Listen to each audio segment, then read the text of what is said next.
welcome to the session. Today we are looking at government responses to COVID-19 and in particular thinking about the impact on children.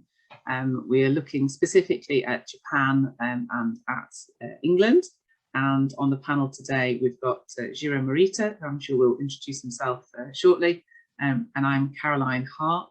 I'm based in the School of Education at the University of Sheffield in England, where I'm a social scientist. I've been working with the capability approach for quite some time, and I have a particular interest in the capabilities of children and young people, and particularly thinking about their agency and participation in society. So just to say then, that this panel aims to discuss and open a dialogue on the impacts of government responses to the pandemic and the impact on children's capabilities for citizenship, and thinking a little bit about what we mean and understand by that concept. It came about as a result of an ongoing research collaboration between myself, Jiro, and also Nico Brando, who's also participating in the session today. And we're looking at how children are conceived in terms of their capabilities and their role as citizens across these two countries of Japan and the UK, but also hoping to think more widely really about children's roles in other countries around the world and what some of the implications are of the experience of the pandemic for thinking about their roles, particularly in relation to adults, but in and of themselves. So we've actually proposed a comparative study in light of the COVID-19 pandemic, and we're looking forward to having some conversation today to help explore these issues further and to develop possibly some shared but also perhaps some contrasting understandings of this notion of citizenship, what it means in relation to children, and what light a capability approach can shed on this area of study. So we're going to begin with two presentations. So the first will be from Jiro, speaking about the experience in Japan. The second will be from myself, speaking about the experience in England. And then we will follow that with an extended discussion where we can think about some particular questions that are pertinent to this area of study. So I will stop sharing my screen now, and I will hand over to Jiro, who can introduce himself. Jiro. Okay. Can you hear me? Okay. Thank you for introducing me. Can I share screen? Okay. So hello everyone. Thank you for introducing me, and I'm very glad to be here. I am Jiro Morita from Chukyo University in Japan. Today I would like to make a presentation titled "The Challenges for the Development of Children's Capabilities in Japan During the Pandemic." Subtitle: Rethinking the Self-Restraint-Based Digital Policies. Okay, first of all, I would like to give an overview of this presentation.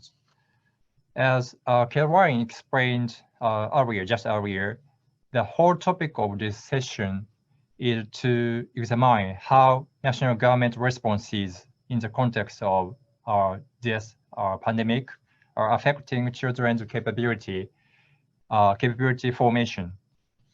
So I would like to take a brief moment to look at the case study of Japan and to analyze how the country's especially digital policies have created educational gaps in terms of learning opportunities for children. And next one. Why is it necessary to focus on the digital digital gap in Japan? There are two reasons. Firstly, Japan's digital policy has been lagging very slow even before the expansion of COVID-19. And recently, the problem of these traditional policies are attracting public attentions. For example, you can see this figure 1 is drawn from data from famous international achievement test called PISA 2018. This is a pre-pandemic data and compare the percentage of students in Japan and the average of OECD who never use digital devices like tablets or laptops in the classroom during the week. The data shows that for all 3 subjects, language, math, and science, there is a very high proportion of never use in Japan.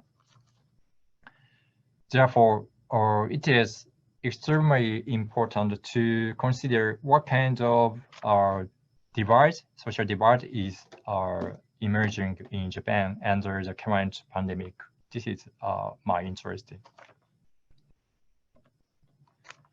And there's another second reason for taking the case of Japan's digital policy is regarding the findings of previous studies. Surprisingly, there are only a limited number of previous literatures on digital literacy from the perspective of their capability needed to become a citizen or having a citizenship. In particular, there has been very little research on East Asian countries. So in the following, based on these 2 issues, I would like to discuss the challenges of Japan's digital education policy and the social context or social condition in which these challenges arise. Next, before introducing the concrete case study, I'd like to briefly explain the position of this study in the previous studies. Well, our review of previous research shows that there not being a close interaction between the capability studies and the citizenship studies. For example, in the framework of capability studies, of course, the list of capabilities or the threshold of capability that should be guaranteed to children is a highly important issue. On the other hand, I think that the traditional discussion of capability approach has overlooked the political process or political conflicts through which certain capabilities or qualities are realized or conversely are prevented from being realized. And citizenship studies emphasizes these political negotiations or political processes. So in the following, I will focus on this kinds of missing link between capability approach and citizenship studies by focusing on the social context that prevents the realization of digital capabilities. And this study will refer to secondary data. Well, from here, I will explain an example of Japan's digital education policy under the pandemic. First of all, an important premise for understanding not only the limited context of digital education, but the education issues in general is that Japan has always had a self-restraint-based, request-based policy. Well, in Japan, in response to the explosive spread of COVID-19 since January 2020, the former Prime Minister, Mr. Abe, issued a nationwide temporary school closure declarations at the end of February 2020. The declaration was an unprecedented policy asking all primary school and secondary school in all over Japan to close temporarily. It is noted that the declaration is a request from the Prime Minister to all Board of Education and each schools, and is not legally binding as has been the case in other countries. Afterwards, as a result of decisions by local Board of Education or local authority, about 80% of primary and secondary schools have decided to continue to close their schools temporarily in some form for several months. Next, it is also worth noting that one of the challenges of digital policy in Japan is that policy focuses on the distribution of digital devices or digital equipment and neglects their utilizations. In Japan, the Ministry of Education is trying to rapidly promote these policies from 2019 onwards under the name of GIGA, a school initiative that is Global Innovation Gateway for All. This program aims to provide every child in compulsory schooling in Japan with a tablet and a high-speed network connection to high-speed network connection to use it. However, while this initiative focused on the distribution of just distribution of resources, and it overlooks the question what and how children will learn once they have been distributed.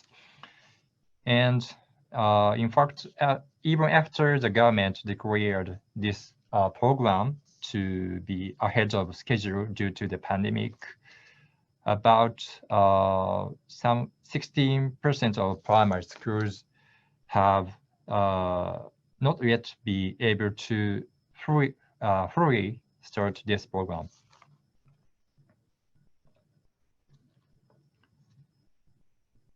So, well, next, let me explain the concrete data on digital divide in Japan.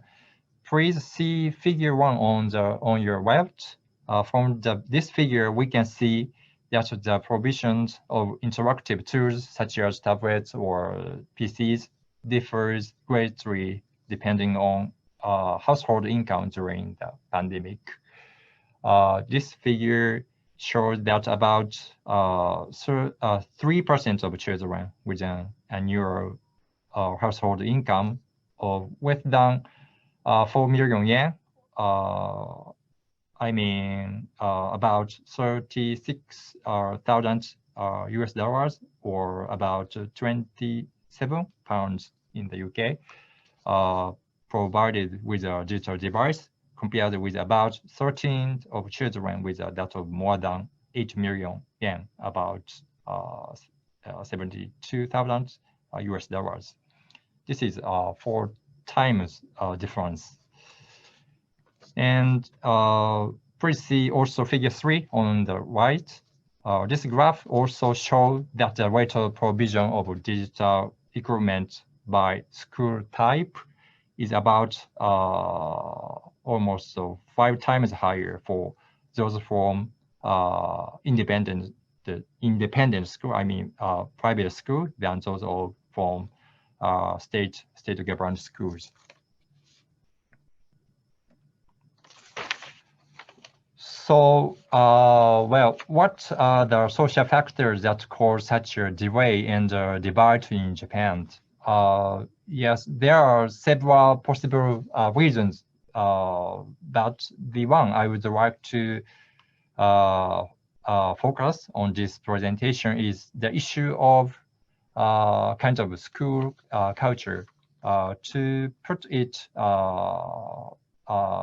bluntly, in personal classes, face-to-face classes are considered superior to online classes in Japan, and even now in many public schools at the compulsory education level, attendance at online classes is considered so-called suspension and not official attendance.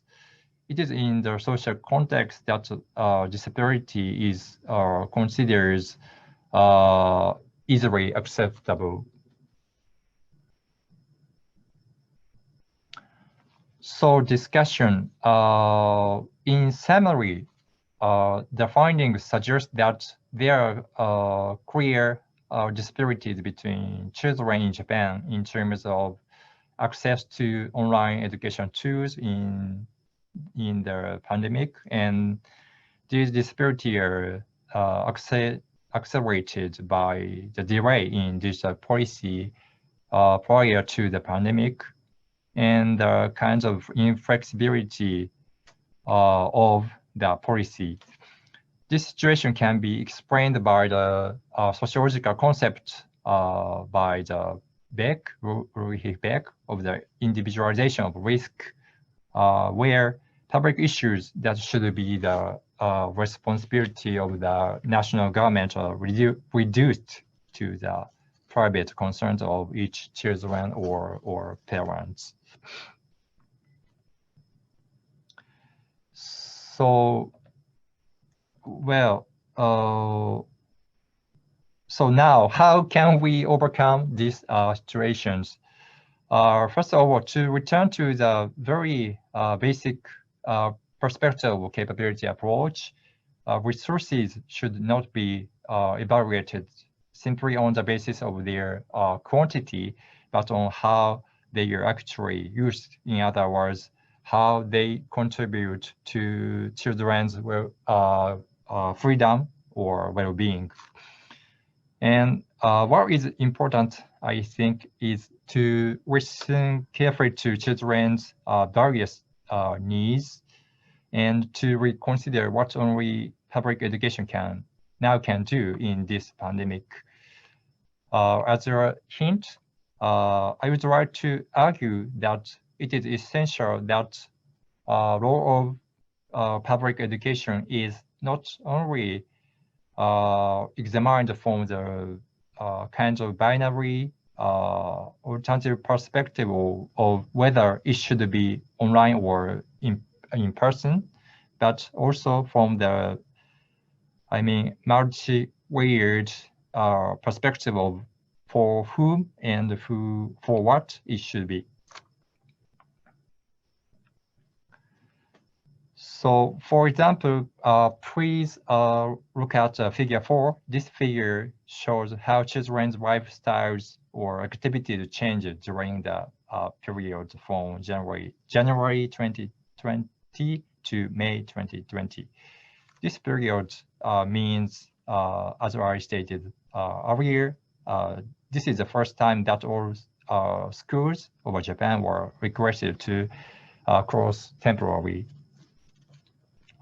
In particular, it shows the extent to which children's activities and habits declined in each category, such as the frequency of playing with friends or regular waking and going to bed, etc. And sorry. Okay, and according to in this figure, children's activities and habits declined in each category according to the school closure periods. 4 categories, no closure at all, or 1 week to 4 weeks, or 1 or 2 months, and more than 2 months. And for example, regarding the decline rate of playing with friends, the longer the periods of absence from school that less frequently children play with their friends. Therefore, as a pandemic is expected to continue for longer, it is increasingly important to rethink the multiple or various roles of schools, not only to provide children with opportunity to study, but also to consider how to respond to their other needs, such as making friends or playing outdoors or having school lunch or keeping mental health. So finally, I would like to conclude. As stated at the beginning, the overall question of this session was how national responses to the COVID-19 impacted children's capability to exercise citizenship. And the brief answer based on the case study, this case study today is that in Japan, there is a risk that the response to the COVID-19 will be individualized. I mean, isolating children and their parents, thereby increasing the digital divide by socio-economic status. So what should be considered in the future? Well, firstly, the role of public education should be considered in the context of children's freedom. In other words, in terms of the individualization of risks around educations. And secondly, data on education policies for COVID-19 are only just beginning to initiate it, so more evidence will be needed. So yeah, that's all. Thank you very much for your attention.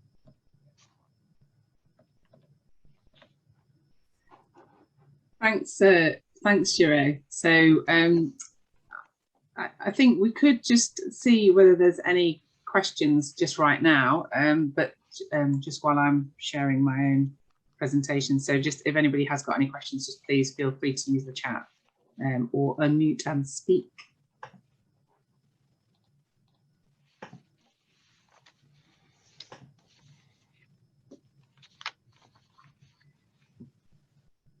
So I can't see any questions from Nozomi, so I think I'll just continue. Is that okay?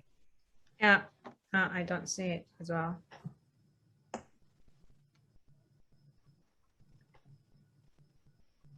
So, so just to move from Japan then, which is a very, I think, very interesting context and experience in relation to the COVID pandemic, to shift across the globe to England and think about what was kind of happening here, I guess in parallel really.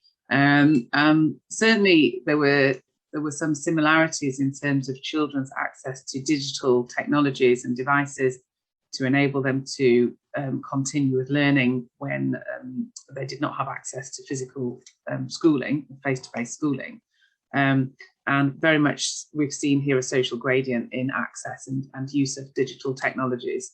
There's an organisation called the Sutton Trust, and they've done some quite in-depth studies looking at who has and has not had access to laptops, internet access, online live teaching and so forth. And there's definitely a strong social gradient with children from lower socioeconomic backgrounds having a far fewer opportunities to engage and being less likely to engage in those sorts of ways. So there's definitely somewhat of a parallel there. But just to sort of preface what I'm going to say about England, I wanted to just draw a bit of attention, first of all, to this concept of citizenship and what does it actually mean? Well, there's a vast literature on the nature of citizenship and being a citizen. And I'm not planning to launch into all of that here today, but just to sort of say there's definitely some nuance and complexity and difference, but there's also, I think, some largely common factors, and we could probably dispute the kind of the finer nuances of the language. But when we think about citizenship, there is a political angle to that, and it is if somebody has citizenship of a given country or state, then that there is a political status associated with that, and the individual is being recognised by a sovereign state. So citizenship recognises a legal relationship between the individual and the relevant states, and that does appear to be the case irrespective of the age of the individual, so be they deemed to be a child or an adult. So citizenship comes about through different means. So it may come about because you've been born in a particular place that may then grant you citizenship of a particular place, not always. It may come about through your ancestry, so it may be related to where your biological mother or father perhaps is born. It could also come about through naturalization, so you may have lived in a country for a particular period of time and met certain commitments, regulations, and may become a naturalized citizen. And it may also come about because somebody may be deemed to be stateless and they may be granted citizenship by a particular country. So various different ways in which somebody might achieve citizenship. But one thing that it does seem to entail is both rights on the one hand and responsibilities on the other. So there's something about this relationship between the state and the individual where the state does have certain obligations and responsibilities towards the individual, and they are entitled to certain kinds of rights and protections, but at the same time the citizen will also have some kinds of responsibilities, obligations towards the state and to their fellow citizenry. And I think it does become quite interesting when you look at that in a fine-grained way to think about what are the limits of those responsibilities and what are the limits of the obligations in relation to others. And I think a lot of the dilemmas around the way in which the COVID pandemic has been addressed by governments has related to this dilemma of how we treat one in relation to the mass population. And that's where we start to see some of these differences coming in different ways in which people's rights are or are not being protected, and the different degrees of expectation of responsibility of all citizens for the protection of some citizens more than others. And so you kind of get this sort of uneven expectation and obligation, which we can perhaps return to later. But a significant question to me seems to be, what is the difference between children and adult citizens? And how should a government determine the balance of their obligations towards adults and child citizens? Are they equal or not? And one thing that we've seen through the pandemic is if you like, what's been called the vulnerability of older citizens to succumb to infection from COVID and serious illness and death. And that being a very, very different scenario for healthy children, where in fact it's unlikely that children would become seriously unwell and extremely unlikely that they would die. And they may have no symptoms whatsoever, or they may have mild symptoms. And so the risk factors around COVID are very different in an age-related way. And I think this is one of the things that does raise this dilemma about what's morally acceptable and right in terms of what a state might expect from its citizenry across the age and life course. So let's continue. So we've also got, just feeding into our thinking here, the UN Convention on Rights of the Child, and actually there are several different articles that I think are really pertinent. But Article 3 talks about the best interests of the child, and that this should be a top priority in all decisions and actions that affect the child. Now, I think that where we are only looking at one individual and everything else is carrying on as expected, there's one way of interpreting, there's a particular way in which we might interpret this article. Again, I think there's a tension when we're kind of dealing with the lives of many, and how we can then still apply this idea that the interests of the child will take priority, because there is a conflict. For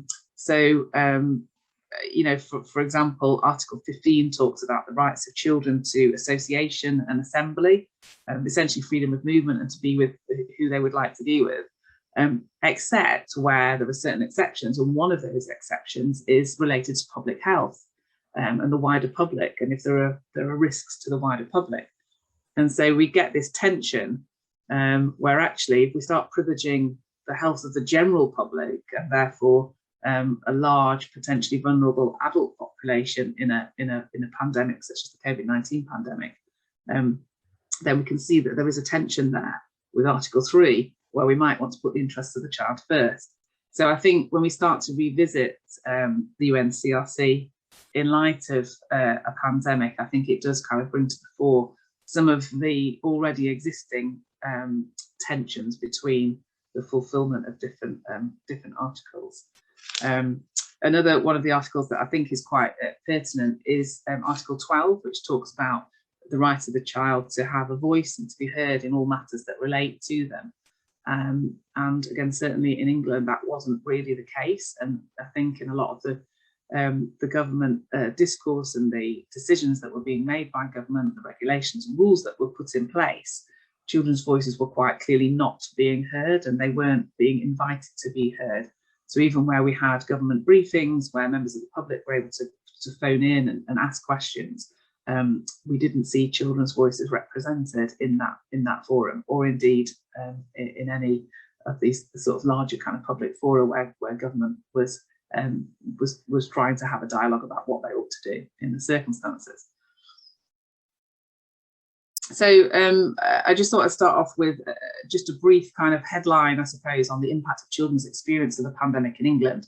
I'm then going to talk briefly through summarising what some of the regulations were that governed our lives, during 2020 and throughout this year, before then returning to sort of the impacts on children. So what were some of the consequences, and to think about that in light of Nussbaum's list of central human capabilities to kind of bring us back to, I guess, what a capability perspective might lend to kind of thinking through some of the difficult issues and dilemmas that have arisen through this pandemic experience.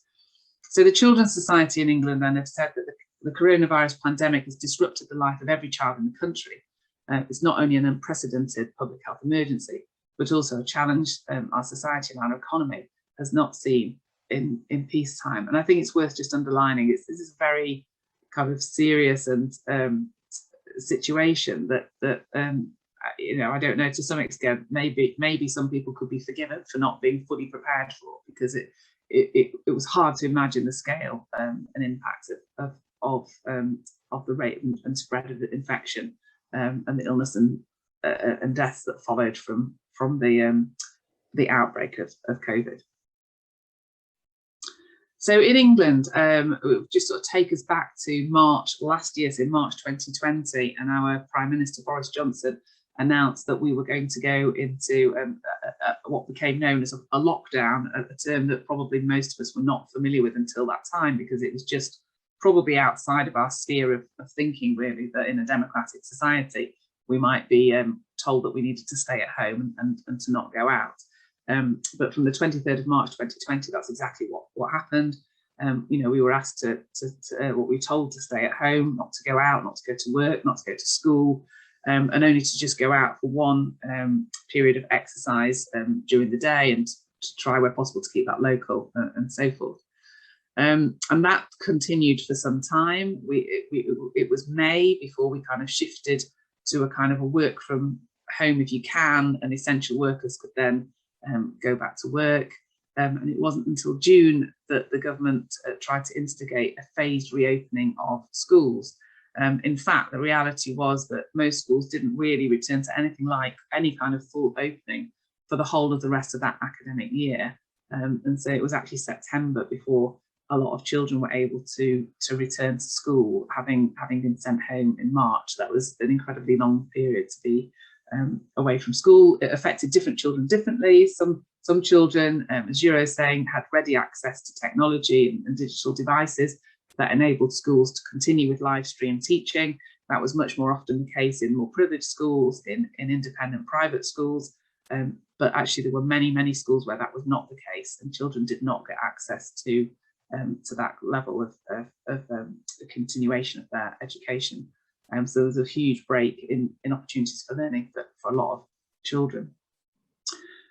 So then we had kind of a series of other things that happened. We had this idea of social distancing, but people were supposed to keep apart from one another, which really, strictly speaking, should probably be called physical distancing, not social distancing, but that was the term that was used in England.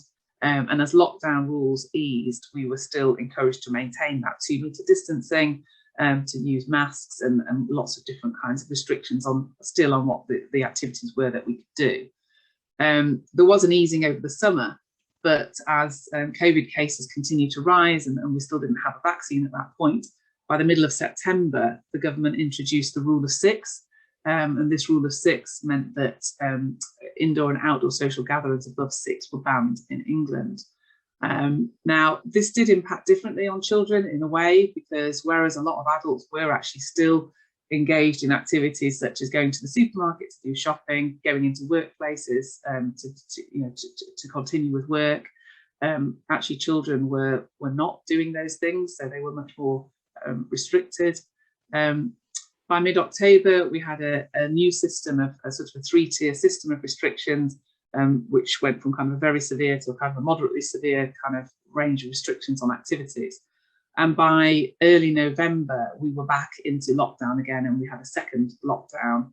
And again, children were out of schools, and there was kind of lots of changes that happened through lockdown 3, which came in January and lasted for, again, sort of several weeks and months ahead. So we had this kind of oscillating situation from March last year, continuing well into 2021, where children were in and out of schools and very restricted, really, in terms of who they could meet with. A lot of those rulings were made around households, and there was talk about you could do things with your household, but you couldn't do things with other people, which again seemed to disproportionately affect children who tend to like to gather with their peer groups and with groups of friends, rather than with their own family or household, particularly as we move up into the kind of teen age range. So it was quite a different experience for different ages of children. So in terms of the kind of the roadmap out of the third lockdown, so the third lockdown came in early January this year, the government had this sort of series of tests that it wanted to apply in terms of thinking about how well the vaccine programme was being rolled out, which really started around January. They wanted to look at reducing hospitalisations and deaths in those that were vaccinated. Again, this largely applied to adults.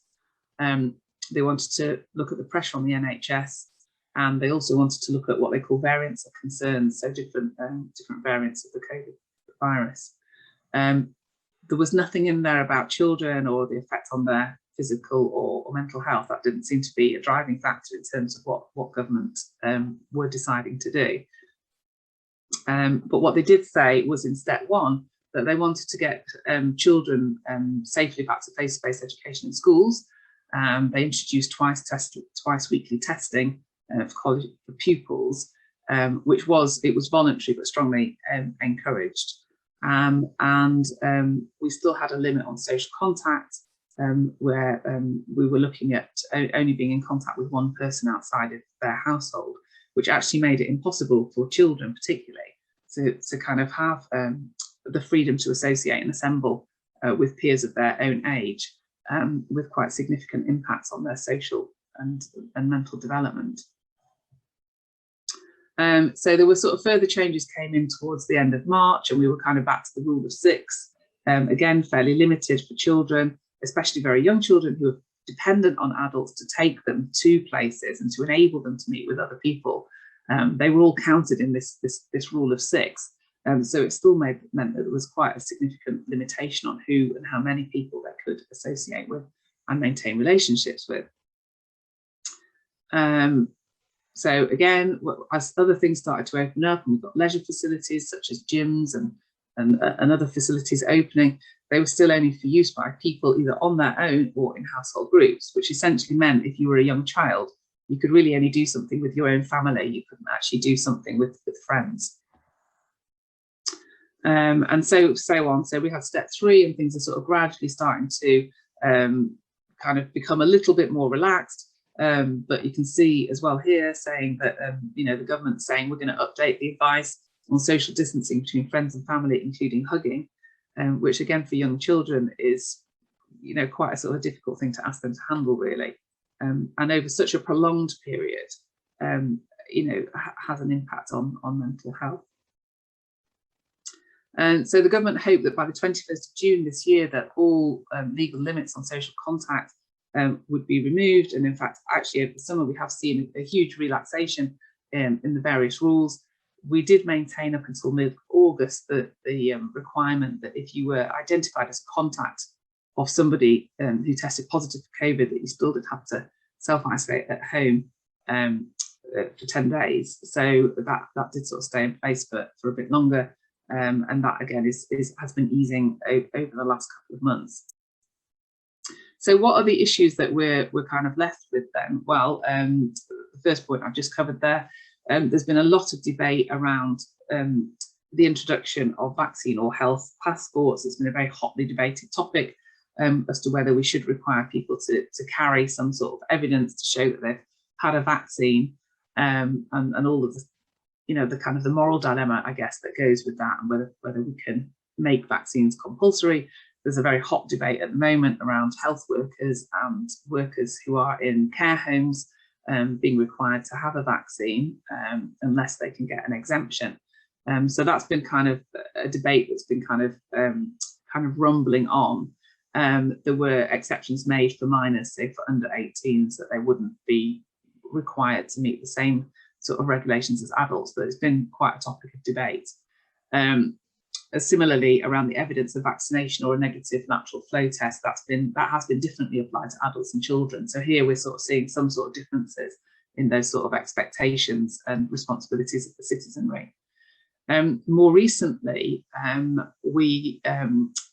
government gained approval to offer COVID-19 vaccination to 16-year-olds, and that was over the late summer, and then very recently to be able to offer it to 12 to 15-year-olds.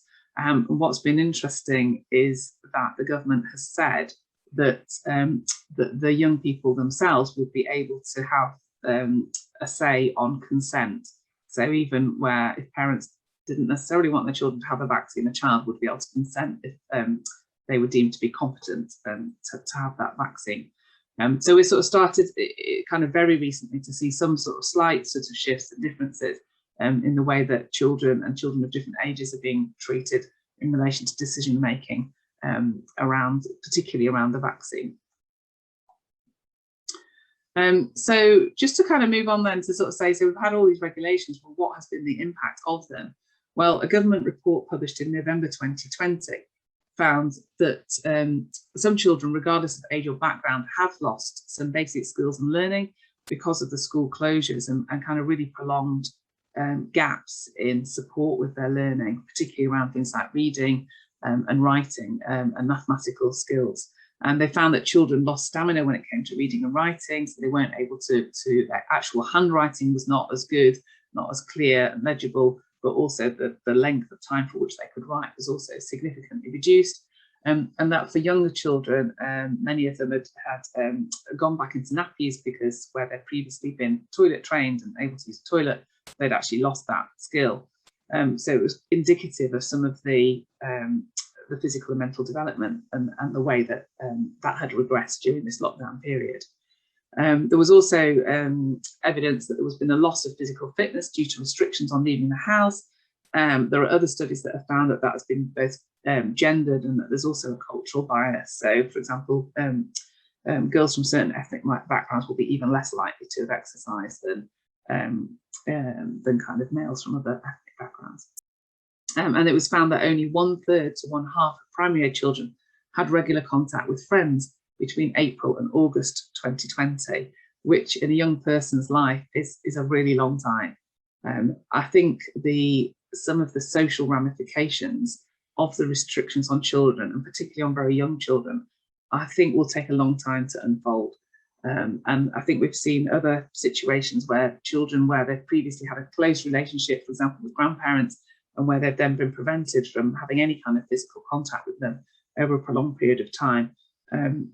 It has protected the grandparent. It may have protected wider society, but in terms of the psychological impact on that child, I think we're not yet seeing even the tip of the iceberg in terms of the impact that might have.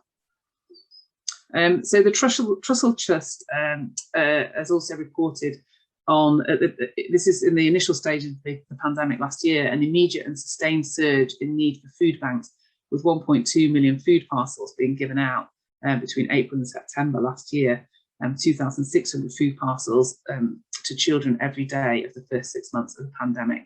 And that has continued, and there's new figures emerging over the extended and extensive need for more food banks and greater provision of food for children. There's been a huge campaign here in England that's been figureheaded by Marcus Rashford, the footballer that many people might be familiar with, looking at particularly access to free school meals and children from lower socioeconomic backgrounds, and the desperate need for them to be able to access nutritious food, and some of the gaps in the system that happened when children were asked to stay at home during the lockdown periods.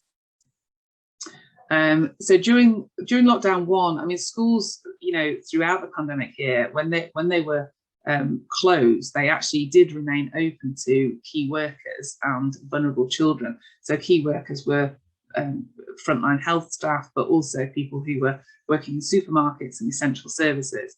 And vulnerable children did cover, again, quite a wide range of charities, range of categories. But actually only very small numbers within those groups, particularly of the vulnerable children, actually did continue to attend school. And the government at the time was very concerned that if we had more than 20% of children still in schools, that the lockdown and the closure of schools wouldn't have the effect it needed to mitigate the spread of the COVID virus. So it's reported that only around 15% of children in the vulnerable group actually did attend school. So in fact, most of them were not in school. And many children that would normally have been able to access free school meals, but also pastoral support and mental health support, they were not able to access that kind of support. It was also found that there was a 700% rise in calls to the National Domestic Abuse Helpline, with 800,000 children estimated to be living in a household where there was an experience of domestic abuse. So in terms of thinking about Nussbaum's list of human central capabilities and thinking about the capability for things like bodily integrity, as well as capability for kind of affiliation with others, capability for play, a lot of these capabilities were severely compromised by the government response, essentially, to COVID and the restrictions that were put in place. So just to kind of come towards the end then, some of my observations and reactions are that it seems that the government response in England to the COVID pandemic, it does seem somewhat to have disproportionately impacted children. Children also seem to have been largely treated as a homogenous group. So irrespective of age, being under 18, of course, there's a wide difference in terms of maturity, competence, and need. Age is one factor. Clearly, there are other characteristics as well, but they were largely treated as a homogenous group and positioned in government discourse largely as pupils and not children. So a very sort of one-dimensional view of children as pupils and the getting them into school and continuing with their learning and how they were going to be assessed in terms of their exams and so forth. That seemed to always take centre stage, and there was very little about all of the other aspects of children's lives, health and well-being. It does seem that insufficient account was taken of the social, mental and physical impact of the restrictions on children, with children's capabilities for affiliation, play, bodily integrity, movement, autonomy and choice being disproportionately compromised. And children did seem to have significantly less opportunity to contribute to public discourse on the national and local response. And as I've said, although there were times when the government did invite members of the public to openly question them, children were notably absent in those dialogues. So just to finish then, some of the questions for me, and particularly sort of thinking about this issue around the the rights and obligations of the state and of individuals from a children's perspective, is this question of, well, what is the difference between children and adult citizens? And how should a government determine the balance of their obligations towards adults and child citizens? Are they equal or not? And what is the trade-off of the needs of one person over others? And to what extent should individuals be asked to make sacrifices and compromises in order to benefit the health and well-being of others? So to what extent should children be viewed as citizens on an equal footing with adults in a given society? And then secondly, to what extent should minors, and in England that's all those aged under 18 years, to what extent should they all be treated in the same way? Should there be any kind of a difference dependent on age, competence, maturity, and so forth? And then finally, what are the implications for managing future national crises in terms of the responsibility of the state to protect their citizens, and specifically children? So I guess this is about asking what lessons can be learned and what are our reflections.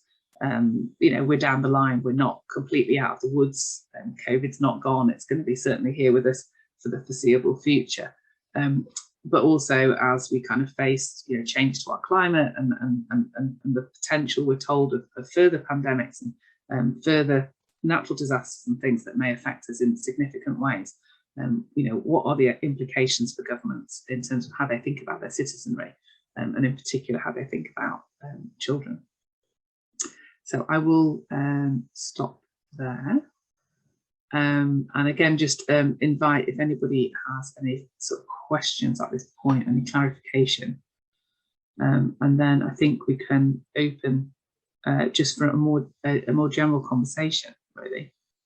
Jiro, did you want to come in here at this point as well? Do you want to add anything to the questions that we might want to discuss further?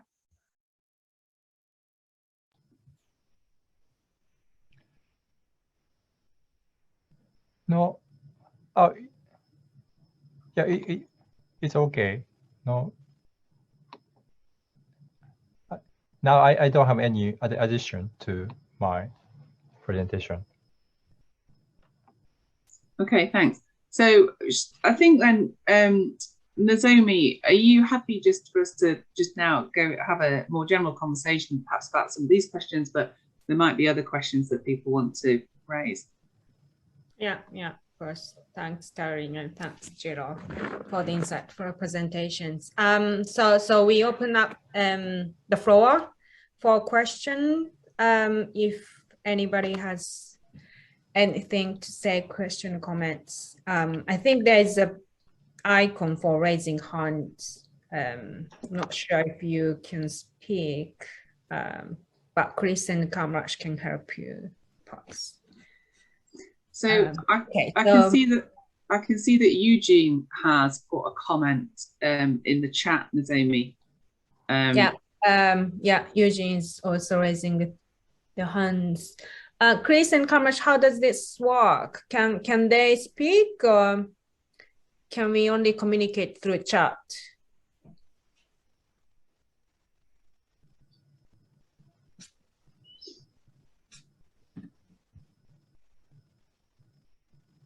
Oh, I don't see. So perhaps I can read out Eugene's question that they want to find out whether vulnerable children included children in overcrowded homes and how COVID impacted them.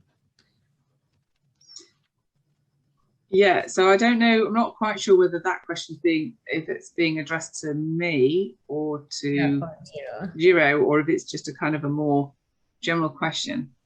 Oh, hang on, I think. Yeah, so I mean, in England we have this particular sort of criteria that would identify someone as being vulnerable, in that vulnerable category. So, for example, we would think about what we call looked after children. So, a looked after child is somebody who's for some reason not in the family that they were born into. So they've been taken away from the family and they're placed somewhere else. So they're under the care of the local authority. Also, people who've been children who've been identified as young carers. So where they've got a caring responsibility for other family members, so that they might come into that category. Other situations related to kind of someone's physical or mental health, and they might also be deemed to be vulnerable. So, for example, there are some children where in England they are entitled to one-to-one support with their learning from a support like a support staff, and so in order for them to access learning, they require that additional support, and so they are not able to continue their learning independently from home. So someone like that again would have been deemed to be vulnerable. So there are sort of different kinds of criteria that would apply. In terms of the kind of overcrowded homes, that specifically is not a criteria in and of itself, but that characteristic might become part of a bigger picture that might lead social services to have a concern for a particular individual. So I hope that's answered the question. Yeah. But please, Eugene, please feel free to kind of come back and comment again. Yeah. Nozomi, it does look like people are not able to unmute. I think it's because it's set up as a panel session rather than as a meeting, which is a bit unfortunate, but that's how it is. So Nico, morning, Nico. I think Nico can speak. If you're a panelist, you can unmute. Yeah, you're one of the panelists. Can you unmute yourself and perhaps? Yeah. Hi. Yes. Hi. Okay. Can you hear me? Yeah. Yes. Yeah. Well, thanks to you both for your talks. I mean, my question was very simple. I was just wondering about the potential policies that may be needed to be implemented in order to compensate for the harms and losses caused during the lockdown. I think that it applies to both cases. I'm wondering, in the case of Jiro, how do you think, what do you think that in terms of education policies should be done post-lockdown to compensate for this harm that has been caused by the inequality in access to digital technologies? And for Caroline, I think the same, but in terms of the well-being and social effects that the lockdown has caused in children, what do you think in terms of policy could be done to compensate or at least try to palliate the harm inflicted? That's a great question, Nico. Thanks. Jiro, would you like to go first? Okay, thank you for your question. This is a very important point. Well, yeah. So today, as I explained earlier, so Japan, the digital policy in Japan are extremely slow, left behind comparing with other OECD countries. So first of all, we have to we have to promote the existing digital policy as soon as possible. This is the one point. But today, what I want to express is that this is not sufficient. This is necessary, but not sufficient. So yeah, we have more data, or we have more evidence about who needs these who needs these digital devices, and then for example, today I couldn't mention about problems of children from foreign countries or immigrant children in Japan, because we have little data on the access of these children from foreign countries. So yeah, we need to know we have to know the reality. Yeah, precisely. Is it the answer? Yes, thanks so much, Jiro. So I'm just while Jiro was answering there, I'm just going to put in the chat here. Oops, I can try to do this. So I've just shared a link there, which I hope Eugene, that link works for you. But it was just in your response to the kind of overcrowded accommodation. It just made me think about we have Anne Longfield, who was the Children's Commissioner for England. So this is like an independent role. It's not a government role. And really that office is to sort of hold the government to account on matters that relate to children. And she made a few speeches and wrote various letters about the kind of this neglect of children in this response to the pandemic. But the one that I've shared there is where she is talking about the number of children that were living in temporary accommodation at the start of the pandemic. And so she talks about people in temporary housing, in bed and breakfasts, and what she talks about as sofa surfing. So where people are effectively just sort of staying with other people without a kind of a proper space to be in. She's calling on government like, well, what are you going to do about this? Because you're putting these very severe restrictions, saying you're not allowed to leave your home. You can only go out for exercise once a day. And clearly, if you're a very young child, and if you're with adults who are not willing to do that, you could just literally be like a prisoner, essentially, in a home. So I've just kind of added that there. But just to kind of respond to Nico's question about, I suppose, what are the, if you like, we might see them as reparations, we might see them as compensation, we might see them as just, I don't know, the recovery, this kind of recovery process. I mean, I think one of the first things is to acknowledge what has gone on. And I do find it a bit disturbing. There was a government report that came out in 2020 that more or less said it wasn't that bad for most children. It wasn't too bad, and actually they quite liked having more time with their parents. They had stronger relationships as a result. And other people who've said, if we look at the examination results for GCSEs and for A-levels, actually these are really good results, are the best results we've had in years, even though we know these were not the result of external exams. These were the result of a completely different assessment process. And so there is a kind of a discourse that is sweeping under the carpet, really, the gravity of many children's experiences. So I think one of the first things is to acknowledge that there is a problem. And there's many children's charities around throughout England, and I'm sure probably in other parts of the world as well.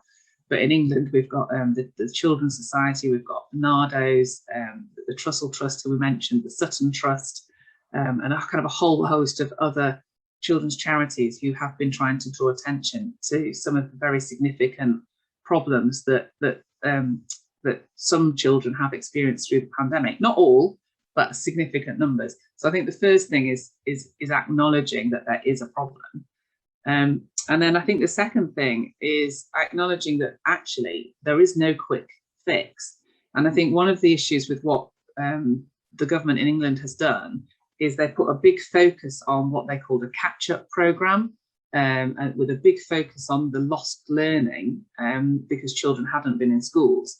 And they made a pot of funding available to schools to draw on to be able to provide what they called catch-up activities for children, which included things like summer school activities, tuition, access to extra kind of learning resources and that kind of thing, with this idea that there was a kind of a one-size-fits-all. And I think what we know is that that's not the case. And I think particularly if we take a capability perspective, what we can see is this is not just about resources, and it's not only about the distribution or equitable distribution of resources, but it's about the ability of children to be able to convert those resources into valued ways of being and doing. So if we really seriously want to address this properly, we do need to take a tailored and more individualized approach, and we do need to make time for that, to connect with children and to really hear their stories, to understand what's been happening, and to understand what their individual needs are going forward in terms of ensuring their not only their rights but also their capabilities. So I think it's a huge task, but but I think probably it starts with recognition in the first place, and then kind of being prepared to take the time and put in the effort that's needed to address it in a tailored way. But Nico, I'd be very interesting to hear your thoughts as well. Thanks. No, I think I agree with you. I think that the problem of lack of recognition that there is a problem I think it's the main issue. Especially with the case of children during the pandemic, I think that one of the problems was that, as you mentioned, that maybe the majority of children weren't as affected. But I think that, I mean, in a just society, I think that just society has to be assessed by how it treats its most vulnerable. And in this case, it's not necessarily children, but the most vulnerable children among the child population. I mean, in experiences of other countries, especially girls have suffered a lot. I mean, the increasing child pregnancies and forced marriages and sexual abuse and violence. And I mean, even if 90% of the children don't suffer this, if the other 10 do have an increased risk of these kinds of long-term harms to their well-being or to their education or whatever, I think that should be the task. That those should be the populations that should have priority in the recovery process after lockdown. Yeah, I mean, I think you're right. So I think, being able to think about how you identify those ones that are most vulnerable, and some will be more obvious than others. So some might already be on the radar of local authorities. But I think what's interesting is there is a new, I don't think we'd call it a group, but that there are new vulnerable children that have emerged through this pandemic. And then just an example of that, you may have a child from a very affluent background. They may be an able child, they may have been fully engaged in school, and in the lockdown period they've been exposed to domestic violence in their home that they would never have been otherwise exposed to. So I think, you know, whereas on paper somebody might not look like they are vulnerable, in fact the result of their lockdown experience might mean that they are. And I think that similarly applies to children who, with the support of face-to-face schooling and the staff and the peer group around them, are able to engage socially and you know, mentally in their studies. Actually being isolated at home, you know, may have led to depression, may have led to a severing of social relationships that they may have found, you know, difficult or impossible to retrieve on going back into a school situation. Children who have been kind of close to being school phobic, who have become school phobic as a result of the lockdown. So I think I agree it's going to be really important to try to sort of prioritise the most vulnerable, but also to remain alert that maybe the ones that we think are the most vulnerable, that might not be everybody that we need to be looking at, that there may be some new kind of categories, if you like, of vulnerability that have emerged through this experience.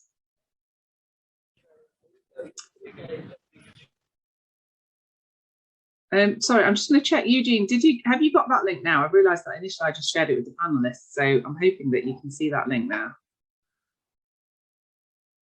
Maybe you can put something in the chat if you can. Yeah, great. Okay, that's good. And if you're interested, if you look at the Children's Commissioner, you can find some more stuff there. And I'm just putting the Sutton Trust was the other organisation that I mentioned, and then also Bernardo's,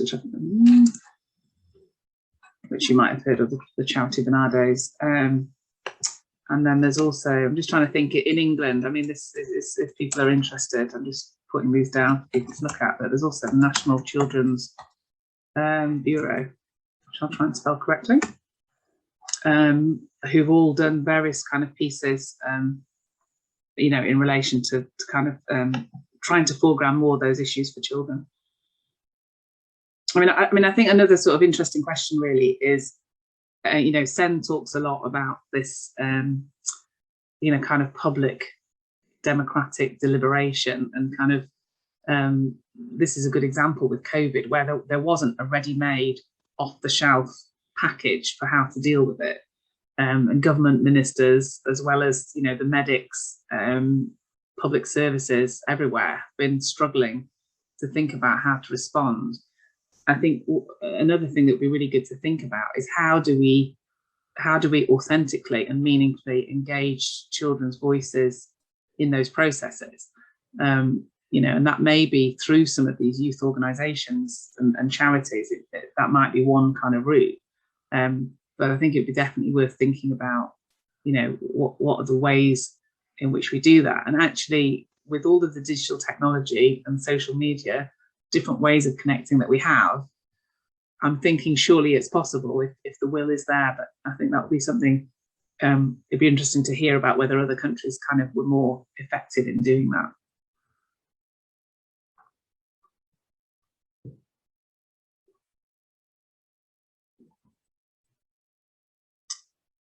Jiro, I don't know, do you want to add any further reflections at the moment? Well, can I ask a question to you, Caroline? Yeah, yes, go ahead.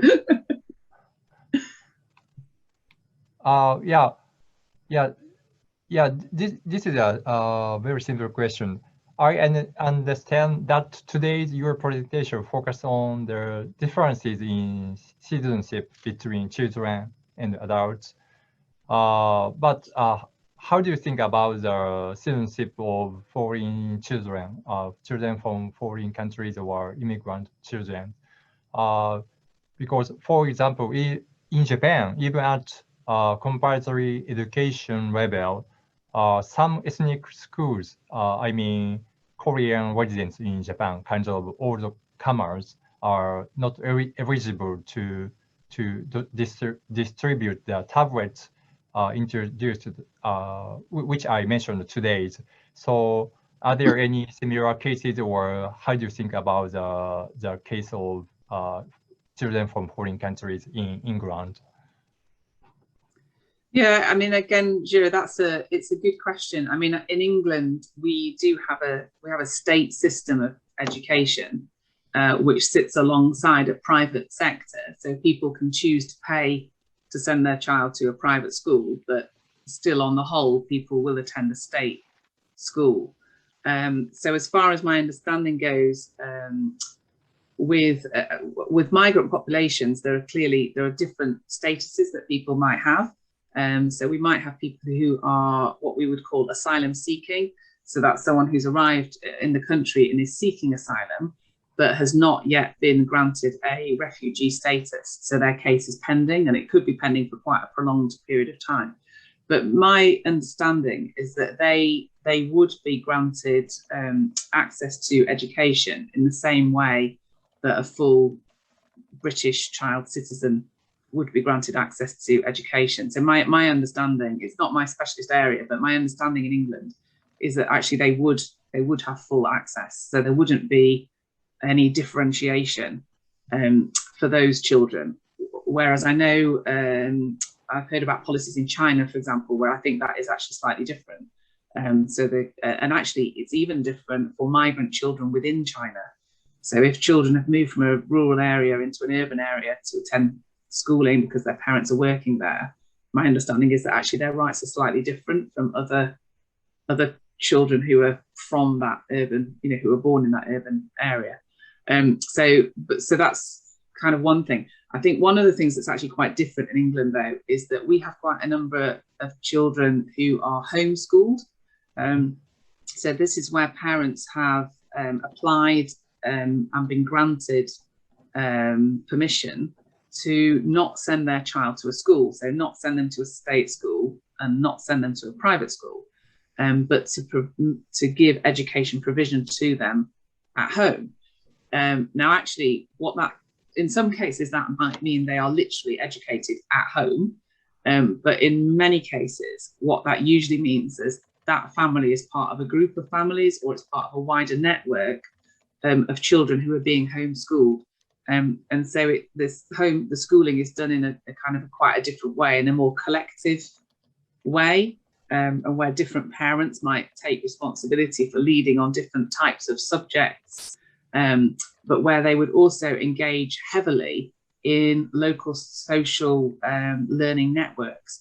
So that might be using museums or art galleries or other community and public spaces, libraries, you know, parks, recreation areas, forest schools. There might be lots of different ways in which those families, those parents access resources in the community in order to educate their children, but not in a formal institutional school environment.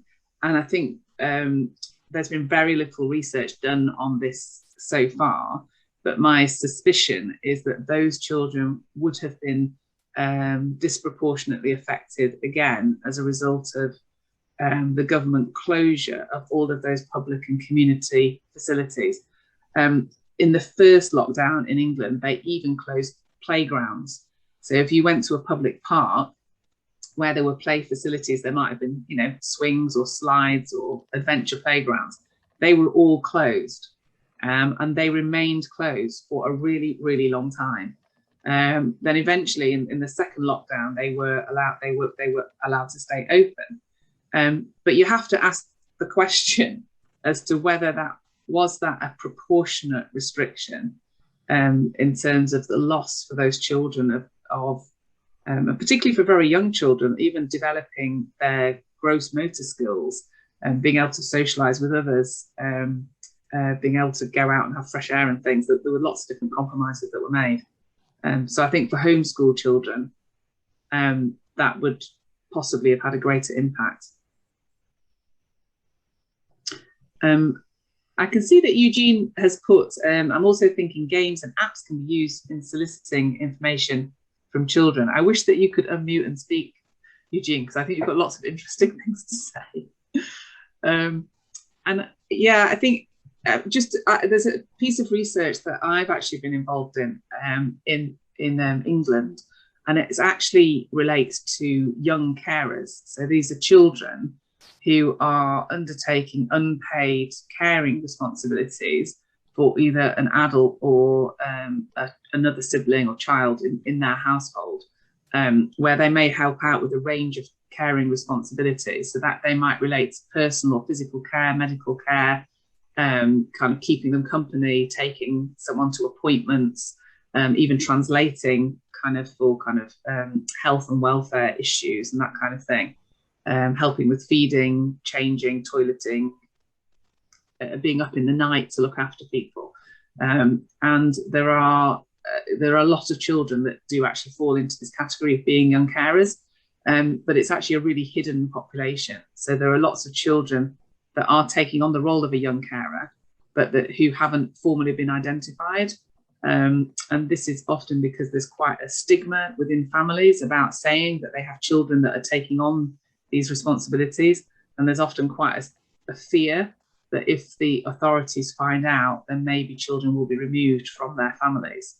And so I've been working with various young carer charities in England to develop. It is like a game, so it's like got a board with various different boards and cards using graphics, using pictures instead of words, to help children to tell their stories about what it is that they do at home, and to help them to be able to share what their care experiences are.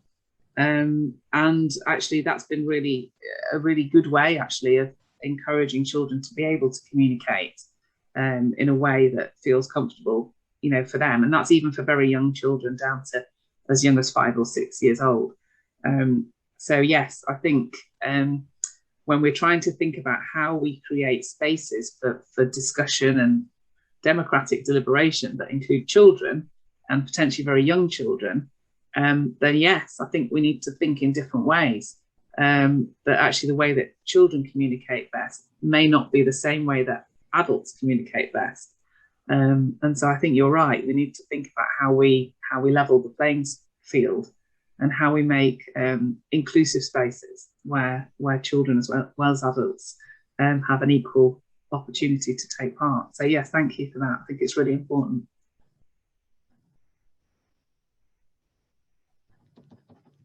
So yes, Eugene, I can probably share a link as well to something on that.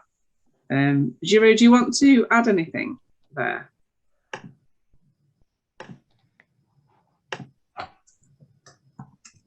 Yeah, okay.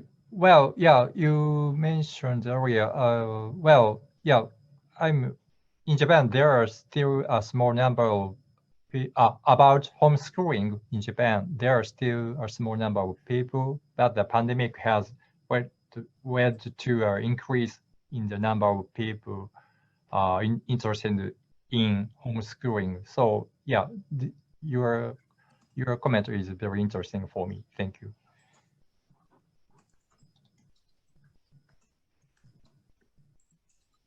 Is there any other questions or comments from the audience?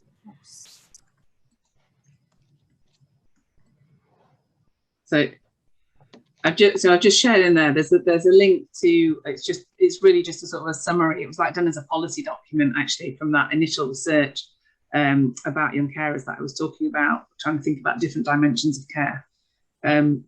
And Time to Talk is the name of the game that we've developed, which is it's undergoing a national evaluation at the moment.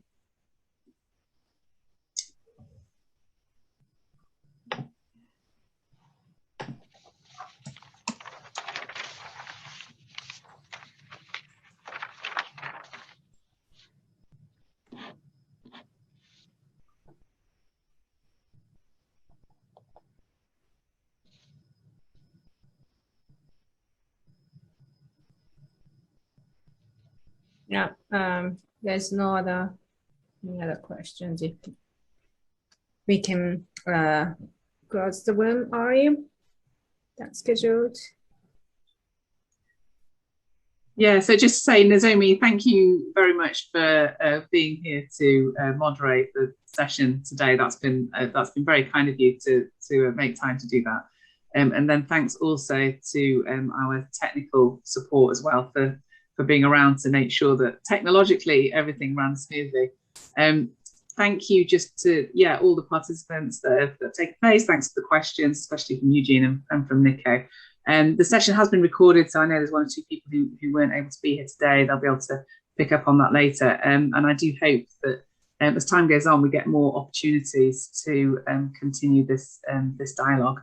And thanks, Jiro, as well for your presentation, which I really enjoyed. Thanks, everybody. And I hope you enjoy the rest of the global dialogue. Still lots of exciting sessions to come up. So possibly see you around at another session. Take care.